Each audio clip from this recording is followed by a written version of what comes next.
Bismillahirrahmanirrahim. Allahumma inna nas'aluka ilman nafi'an wa rizqan tayyiban wa amalan mutaqabbala. Allahumma anfa'na bima 'allamtana wa 'allimna bima yanfa'una wa zidna ilma. Para muaddib dan muaddibah yang mudah-mudahan senantiasa diberikan kesehatan jasmani dan batin, diberikan keistiqomahan, diluaskan rizkinya, dimudahkan urusannya, dan mendapatkan pasangan hidup yang solih dan solihah. Uhayyikum jami'an bitahiyyatil islamil khalidah wa tahiyyatul islami salam. Assalamualaikum warahmatullahi wabarakatuh. Alhamdulillahirabbil alamin. Wa bihi nasta'inu ala umurid dunya waddin. Asyhadu an la ilaha illallah wa asyhadu anna Muhammad Rasulullah. Allahumma fasalli wa sallim wa barik ala sayyidina Muhammad sayyidil mursalin wa ala alihi wa sahbihi ajma'in, amma ba'du. Alhamdulillah, pada malam hari ini kita kembali melakukan qiyam pada seri yang kedua, yakni konsolidasi iman adab muaddib, di mana semakin sering kita bersilaturahim, insya Allah memperpanjang umur kita dalam ketaatan, sekaligus saling menguatkan, karena berkumpulnya orang-orang soleh itu akan berkumpul pula energi-energi positif dalam jiwa kita. Karena itu, alhamdulillah 7 hari yang lalu kita telah konsolidasi, dan 7 hari telah kita lewati dalam penuh keletihan dan kelelahan. Insya Allah tidak ada yang sia-sia selama kita mengawali dengan niat yang tulus, ikhlas karena Allah Subhanahu wa Ta'ala. Pada seri yang kedua ini, sesuatu yang kemudian ingin kita ambil adalah kaitannya dengan ihsan, merujuk pada hadis yang kedua dari Arba'in An-Nawawiyah, di mana malaikat Jibril alaihissalam bertanya dalam 4 jenis pertanyaan kepada Nabi Shallallahu Alaihi Wasallam. Yang pertama, akhbirni anil Islam. Yang kedua, akhbirni anil iman. Yang ketiga, akhbirni anil ihsan. Dan yang keempat, akhbirni anis sa'ah. Yang secara umum, kata para ulama, Islam itu amalan lahir, amalan zahir. Iman itu amalan batin. Islam dan iman, amal batin dan amal zahir, itu hendaknya dilakukan dengan ihsan. Maka ketika Nabi ditanya, apa itu ihsan? Ada Ustazah Ulfa di sini? Ya. Apa jawaban Nabi SAW ketika ditanya, apa itu ihsan? Bismillah, anta budallaha ka'annaka tarahu, fa in lam takun tarahu, fa innahu yaraka. Yang artinya? Engkau beribadah seakan-akan engkau melihat Allah. Jika engkau tidak melihat Allah, maka seakan-akan Allah melihat engkau. Maka yakinlah bahwa Allah pasti melihatmu. Karena kita pasti tidak bisa melihat Allah, tapi melihat karena dibuka tabir wajah Allah Subhanahu wa Ta'ala, pastilah kebahagiaan kita yang paling besar, paling tinggi. Karena kita mampu beriman kepada sesuatu yang bahkan sampai hari ini kita tidak bisa melihat secara empirik. Ya, tetapi kita meyakini keberadaan Allah Subhanahu wa Ta'ala itu melalui ciptaannya, melalui kebesarannya, dan seterusnya.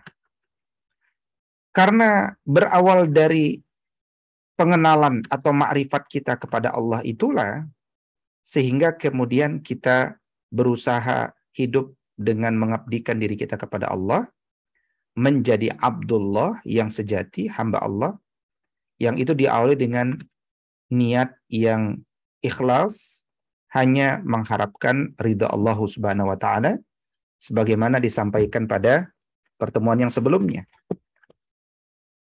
Dan kalau kita melihat kelanjutan dari nasihat Imam An-Nawawi dalam membimbing para muaddib agar menjadi muaddib yang sukses di dunia dan akhirat, adalah setelah beliau mengingatkan kepada kita tentang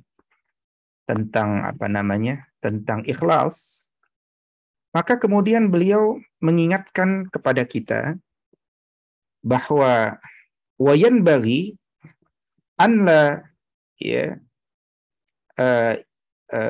yaqsida bihi tawassulan ila aradin min a'radid dunya min malin aw riasatin aw wajahatin aw irtifa'in ala aqranihi ya aw sana'in 'indan nasi aw sarfi wujuhin nasi ilaih aw nahwi dzalik wala yashinul muqri'a iqra'uhu bitama'i fi rifqi yahsulu lahu min ba'di man yaqra'u alaihi sawa'un kana ar-rifqu malan aw khidmatan wa in qalla walau kana ala suratil hadiyati allati laula qira'atuhu alaihi lama ahdaha ilaih.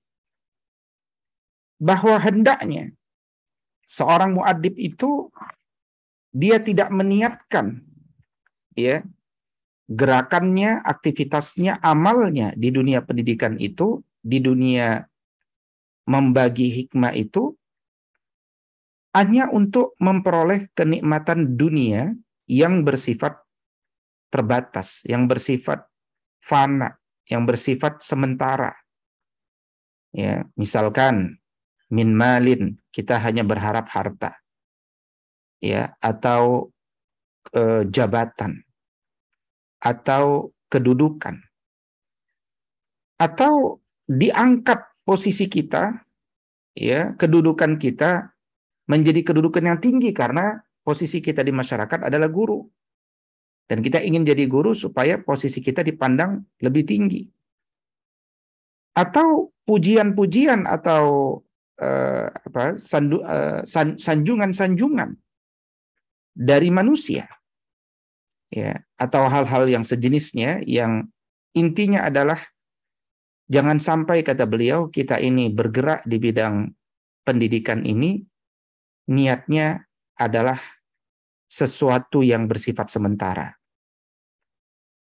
Bahkan seorang yang memahami dan menghafali, menikmati Al-Quran ini, ya, jangan sampai seorang pembaca Quran sekalipun dia merusak atau mengurangi nilai bacaan Al-Qur'annya itu karena dia punya niat mendapatkan kemurahan hati, belas kasih dari yang diperoleh atau yang akan diperoleh dari orang yang dia adabi, dari orang yang dia ajarkan.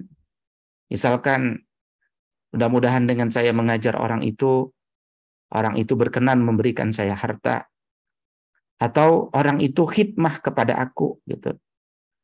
Atau minimal dia ngasih saya hadiah.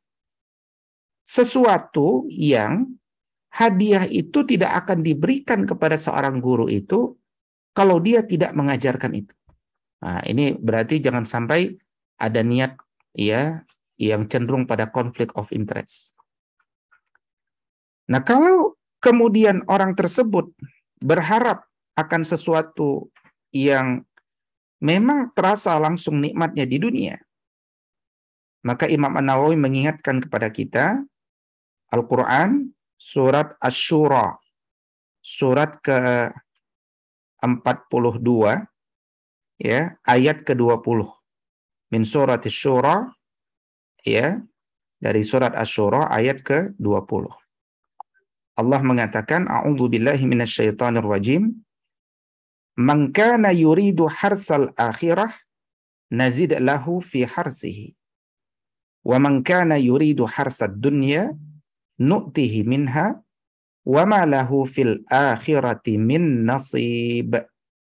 Siapapun yang menghendaki keuntungan di dunia, maka kami akan berikan kepada mereka sebagian dari keuntungan dunia. Tapi sedihlah karena kita tidak mendapatkan bagian di akhirat. Kemudian Imam An-Nawawi mengangkat lagi min surat Al-Isra, dari Quran surat Al-Isra, berarti surat ke-17 ayat ke-18. Allah katakan, man kana yuridul ajilata ajjalna lahu fiha ma nasya liman nurid. Ya, siapapun yang dia sangat ingin mendapatkan dunia, kami akan berikan, kami akan segerakan bahkan. Ya. Dan kami akan segerakan baginya di dunia kepada orang-orang yang kami kehendaki. Tapi maknanya adalah jangan sampai kemudian nanti dia tidak mendapatkan apa-apa lagi di akhiratnya Allah Subhanahu wa taala. Karena itu bimbinglah diri kita agar menikmati ilmu, atau kalau istilah muridnya Syed Muhammad Aqib Al-Attas, yaitu Prof. Wan Muhammad Nur Wan Daud, beliau punya buku yang berjudul Budaya Ilmu. Maka cintailah ilmu, hadirkanlah budaya ilmu, supaya kita tidak kering terjebak dengan rutinitas pengajaran, sehingga membuat kita malah tidak menyukai ilmu. Itu menjadi sebuah hal yang kontraproduktif. Kalau kita sudah mencintai ilmu, kita bisa bagi kebahagiaan bersama ilmu itu kepada murid-murid kita. Sebagaimana dahulu dari An Abi Hurairah radhiyallahu taala anhu, qala Rasulullah sallallahu alaihi wasallam, ya, kata Nabi, man ta'allama ilman, ya, mimma yubtagha bihi wajhullahi ta'ala la yata'allamuhu illa liyusiba bihi aradan min a'radid dunya lam yajid arfal jannati yaumal qiyamah. Siapapun yang mempelajari ilmu yang sebenar-benarnya harusnya diniatkan untuk mencari atau untuk berharap melihat wajah Allah, itu harusnya niat menuntut ilmu.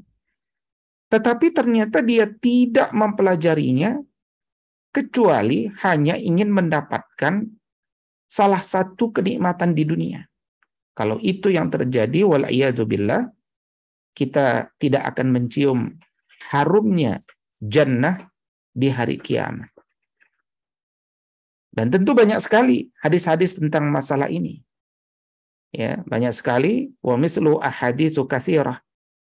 Banyak hadis tentang masalah seperti ini. Karena itu, misalkan, ya, beliau melanjutkan dari Anas wa Huzaifah wa Ka'ab bin Malik radhiyallahu anhum anna Rasulullah sallallahu alaihi wasallam qala man talabal ilma liyumariya bihi sufaha aw yukathira bihi ulama aw yusarrifa bihi wujuhan nasi ilaihi falyatabawwa maq'adahu minan nar. Siapapun yang orang itu menuntut ilmu tujuannya supaya mendebat orang-orang yang bodoh, supaya bisa berbangga-bangga kepada para ulama, atau supaya semua manusia melihat dirinya. Hati-hati, ya, bersiap-siaplah bahwa dia akan menempati nerakanya Allah Subhanahu wa taala, wal iyadu billah. Kita berlindung kepada Allah. Nah, karena itu kemudian kecintaan kita hanya kepada akhirat, itulah yang nanti akan membawa kita pada apa yang disebut sebagai ihsan. Kita bukan tukang mengajar. Kalau tukang itu engineer. kita ini pejuang adab.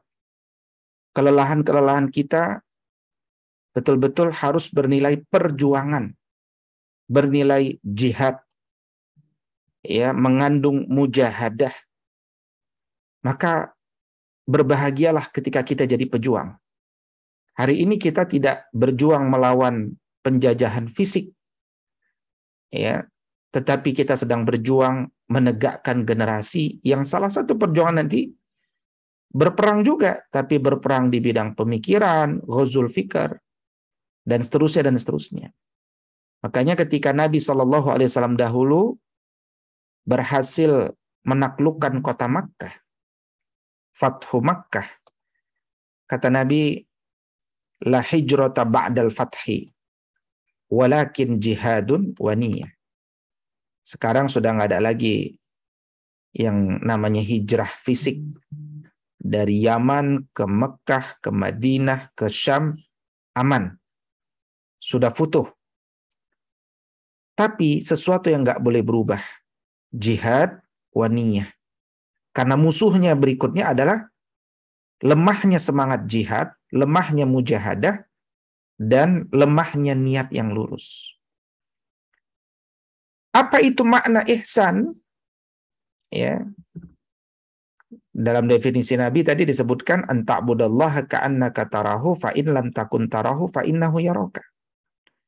Engkau menyembah dan beribadah kepada Allah seakan-akan engkau melihat Allah, tapi pasti kita nggak bisa melihat Allah. Tapi yakinlah Allah melihat kita. Ini namanya muraqabatullah. Perasaan selalu diawasi oleh Allah. Maka ya, para muadib di Lampung jangan bekerja karena kepala sekolah. Ya, para muadib di Depok jangan bekerja karena kepala sekolah. Para muadib di Bekasi jangan bekerja karena kepala sekolah. Dan begitu pun sahabat-sahabat lainnya yang hadir pada malam hari ini. Kita jangan bekerja karena manusia. Ya, siapa dia? Manusia. Manusia ini akan hilang. Kalau kita bekerja hanya karena manusia, maka harga kita adalah harga dunia. Tapi bekerjalah karena Allah Subhanahu wa taala. Itulah yang dimaksud oleh Syed Muhammad Naqib Al-Atas, bahwa ihsan itu bermakna excellent. Excellent itu terbaik. Bukan sekedar baik, tapi terbaik. Ya. Misalkan ibu kepala sekolah mengatakan hadirlah jam 6 misalkan. Maka excellent itu bukan hadir jam 6, tetapi lebih cepat, misalkan 5:45. Nah, itu standar umum. Tapi ada lagi yang lebih tinggi, istilah sekarang itu beyond the extra mile, melampaui harapan. Kalau datang 5:45 itu standar, ya kan? Tapi kalau dia datang 5:30 misalkan, itu beyond the extra mile. Ya kan? Itu sudah di atas rata-rata, melampaui harapan semua orang. Semua orang berharap dia hadir 5:45 supaya dia bisa bernafas, mempersiapkan segala sesuatu. Jam 6 mulai, kan begitu. Kan tidak mungkin orang itu hadir jam 6, mulainya jam 6. Pasti nggak mungkin. Nah, maka itu standar umum. Tapi melampaui harapan semua orang, itu disebut beyond the extra mile. Apa yang membuat dia bisa seperti itu? Semata-mata karena dia ingin menjadi yang terbaik di hadapan Allah, bukan di hadapan manusia. Maka turunan menjadi ihsan itu nanti bisa diturunkan dalam berbagai aspek. Ya. Misalkan makna ihsan yang pertama, yang terbaik adalah, saya selalu ingatkan bahwa ruh dari sebuah sekolah apapun itu adalah visi dan misi harus senantiasa diingat. Ya, visi dan misi harus senantiasa ada dalam jiwa kita. Ya, visi dan misi itu harus senantiasa menjadi kebersamaan, orientasi kita. Di Bank DKI Jakarta, company, ya, perusahaan, ternyata setiap Senin pagi ada budaya semua karyawan membaca bersama-sama visi dan misi. Itu Bank DKI Jakarta. ya, sanadnya dari Pak Rino. Ya. Jadi beliau mengatakan bahwa setiap hari Senin ya itu mereka wajib membaca. Makanya yang namanya visi dan misi kalau ditanya Bank DKI Syariah, semua pegawainya sudah di luar kepala. Mohon maaf, di dalam kepala ya. Kalau di luar kepala berarti lupa. Di dalam kepala. Nah, karena itu mohon tidak bosan-bosan sebelum masuk sekolah, belum masuk ruangan, kita baca visi dan misi. Kita bukan sekolah yang visi dan misi itu hanya dipakai ketika akreditasi. Toh sekolah kita juga tidak mengejar akreditasi dari dunia, tapi kita mengejar akreditasi dari Allah. Maka visi misi yang dibuat juga visi misi yang kita coba pilih dari sekian banyak narasi-narasi dari Allah yang bisa kita fokuskan. Ya, kalau tadi Ustazah Ulfah, mungkin sekarang dari Lampung ya, Ustazah Setiana boleh.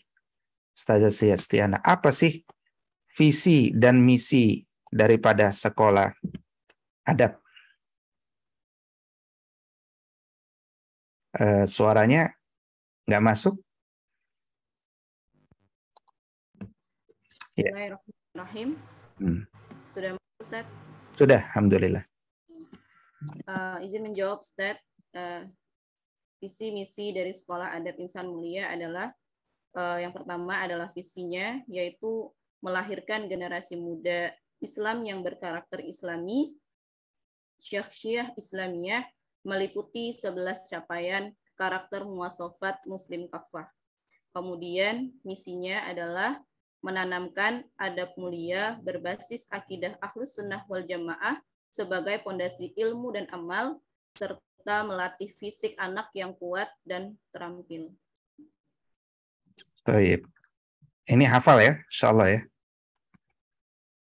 Insyaallah, barakallahu fiik. Jadi ya dibaca difahami, diulang-ulang sehingga kalau orang sudah diulang-ulang sama seperti kita baca Al-Fatihah, pasti ada ruh penghayatan Al-Fatihah itu masuk. Boleh Ustadz Adib mengulangi mungkin? Ya, baik Ustaz. Mohon izin. Visi misi Sekolah Adab Insan Mulia, visinya adalah melahirkan generasi muda Islam yang berkarakter Islami, bersaksiyah Islamiyah, meliputi 11 capaian karakter muasafat Muslim kafah. Adapun misi adalah menanamkan adab mulia berbasis akidah Ahlus Sunnah wal Jamaah sebagai fondasi ilmu dan amal, dan melatih fisik anak yang kuat dan terampil. Sudah. Baik, barakallahu fiik. Siapa yang berkenan untuk menyampaikan capaian atau 11 capaian sekolah adab? Ada yang berkenan? Persilahkan. Kalau tadi kan ditunjuk tuh. Kalau sekarang siapa yang berkenan? Boleh, saya Ustaz. Siapa nih? Ustaz. Ustazah Dwi ya? Oh, udah ada ya? Ustazah Dwi ya? Masya Allah. Silakan Ustazah Dwi. Silakan Ustazah Dwi. Sebentar Ustaz, apa ini unit yang ini dulu.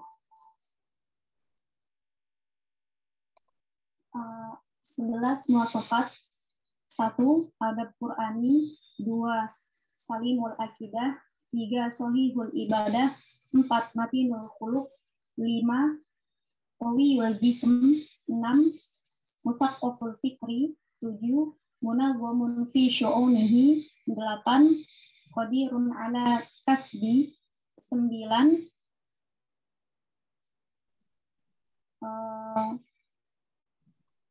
mujahadatun li nafsihi, 10 nafi'un lil ghairihi. Masya Allah, tabarakallah. Masya Allah, tabarakallah. Ulang-ulang terus, Ustazah Dwi, terus diulang-ulang. Karena ketika diulang-ulang, dia nanti jadi energi. Ya, dia jadi energi. Kita tidak suka dengan formalitas. karena yang formal itu harus dibenamkan dalam jiwa. Ya, nah, karena itu satu hal yang hari ini Ustazah Dwi terbaik adalah karena mengajukan diri. Nah, itu sudah pemenang itu, mengajukan diri. Saya akan mencoba. Nah, itu sudah luar biasa, ya. Nah, maka kalau guru-gurunya sudah terbiasa mengajukan diri, kalau ada kegiatan duduknya paling depan, banyak berpendapat dan seterusnya, biasanya murid-muridnya akan seperti itu. Ya. Dan itu tantangan juga di dunia pendidikan. Beberapa sekolah yang saya bantu supervisi atau revitalisasi, ya, setiap acara biasanya 2-3 baris depan itu selalu kosong. Bahkan yang menjadi lebih rumit itu, saya sudah bicara untuk maju ke depan pun, duduk di depan pun, tidak ada yang mau juga. Ya, itu memang seperti itu wajah dunia pendidikan kita. Makanya wajar kalau kemudian murid-murid kita pun akhirnya seperti itu. Nah, jadi itulah sebenarnya kemenangan yang sesungguhnya, karena hafalan dia bisa merupakan sebuah keterampilan, tapi soft skill itu luar biasa. Nah, jadi turunan daripada menghayati makna ihsan itu adalah visi dan misi itu tidak boleh formalitas. Sekali lagi, kita tidak mengejar akreditasi manapun kecuali ridho Allah. Yang kedua, di antara turunan menghayati makna ihsan adalah kita ini menjadi muadib yang disiplin dan membenci sifat ketidakdisiplinan. Kenapa? Karena adab itu adalah kedisiplinan. Ya. Misalkan kalau saya sebut begini, wah dia guru yang enggak disiplin. Enak enggak dengarnya? Pasti enggak enak. Nah, coba Ustazah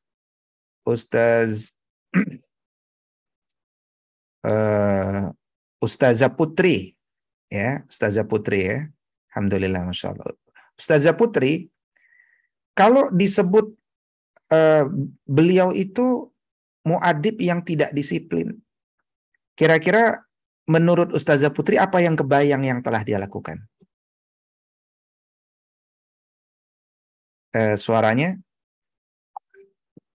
Suaranya belum masuk, Ustazah Putri.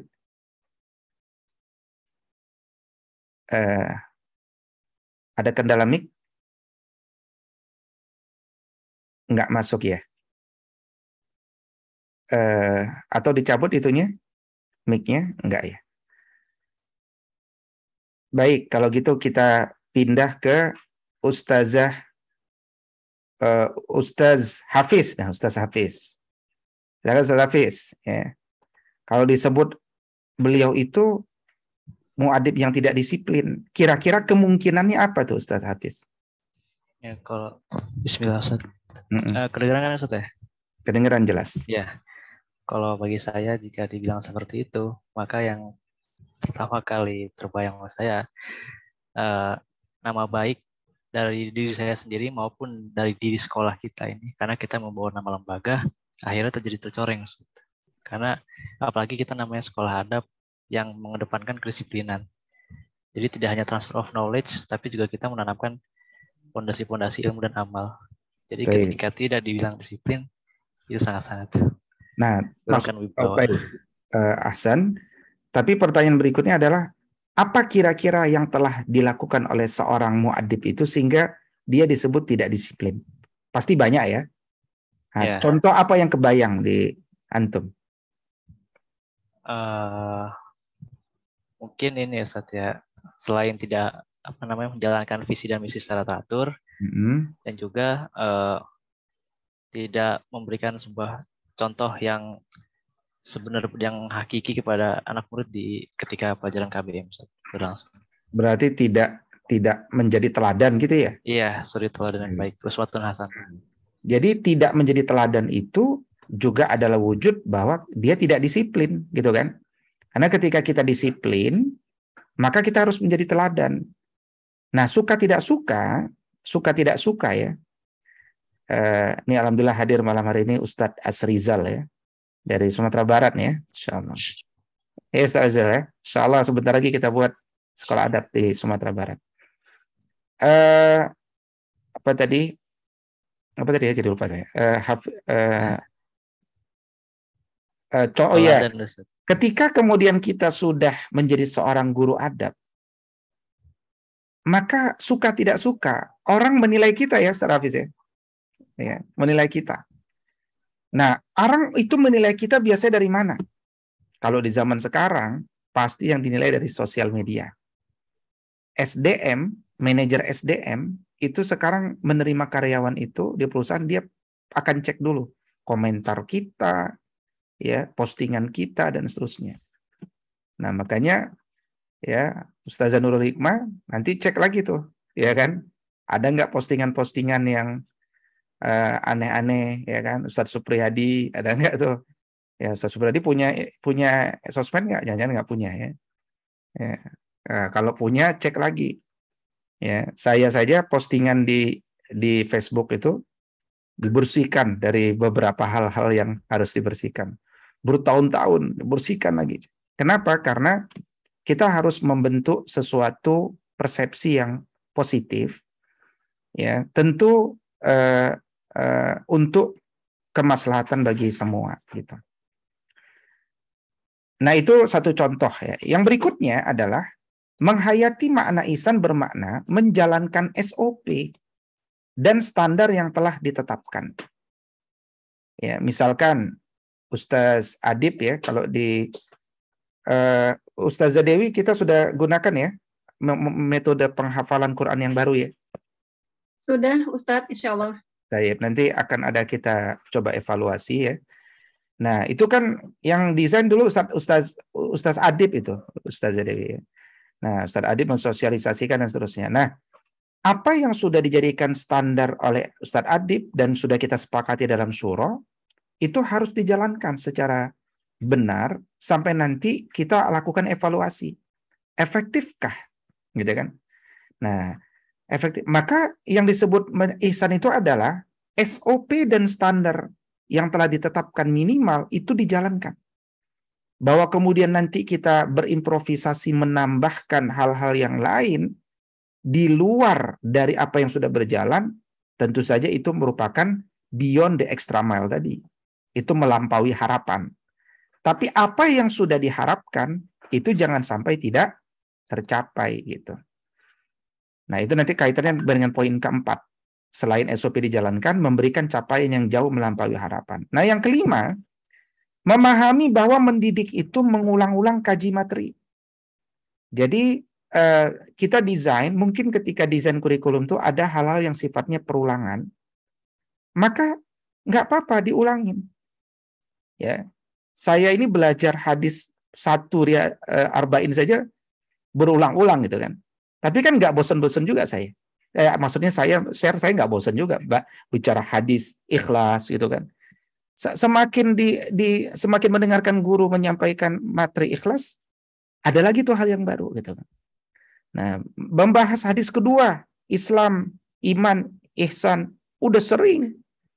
Tapi memang kita butuh pengulangan. Nah, kalau kita saja butuh pengulangan, apalagi murid kita pasti butuh pengulangan. Jadi nggak ada masalah kalau memang materi itu ditugaskan dalam desain kurikulum harus diulangin, ulangin. Karena memang yang namanya pengadaban itu adalah pembiasaan baik. Yang namanya pembiasaan kan mengulang-ulang. Ya, pembiasaan adalah mengulang-ulang. Nah, terakhir sebagai satu budaya kita dalam sekolah adab ini adalah berikan satu hari satu ayat motivasi. Karena sebaik-baik motivasi ihsan, sebaik-baik motivasi adalah Al-Quran, maka dalam konteks ihsan pada malam hari ini saya berikan beberapa contoh ayat, nanti mohon bisa disimak masing-masing pribadi ya dari 5 ayat ini. Jadi kalau 5 hari satu ayat, berikan motivasi, insya Allah ya anak-anak punya motivasi untuk menjadi ihsan. Baik, alhamdulillah sudah 30 menit berlalu. Demikian kira-kira konsolidasi iman kita pada malam hari ini ya. Sebelum ditutup ya, kita minta nasihat dari Ustadz Asrizal yang hadir pada malam hari ini. Insya Allah sepatah dua kata mudah-mudahan menguatkan keistiqomahan kita. Tafadhal masykur Ustaz Asrizal.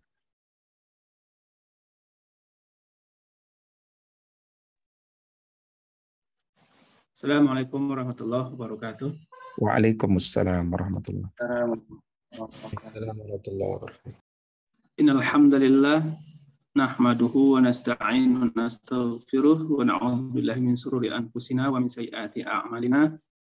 May yahdihillahu fala mudilla lahu wa may yudlil fala hadiyalah.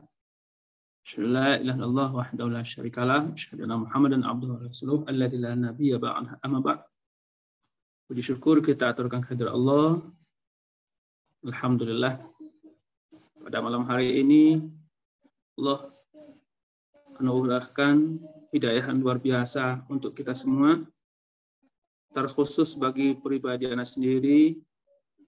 Terima kasih Ustaz Ido yang telah menggabungkan Ana dalam rangkaian silaturahim yang luar biasa ini. Semoga kebersamaan ini terjalin sampai ke jannahnya insya-Allah. Salawat dan salam kita mohonkan kepada Allah untuk disampaikan kepada roh yang kita Rasulullah Muhammad sallallahu alaihi wasallam. Kita tetap berusaha setiap waktu memaksakan diri kita agar mampu menjadikan Rasulullah orang yang paling kita cinta dalam hidup dan kehidupan kita. Satid ahibab rahimakumullah. Mungkin barangkali dalam pertemuan perdana ini tidak banyak yang bisa Ana sampaikan karena semuanya di sini hadir para guru-guru kita.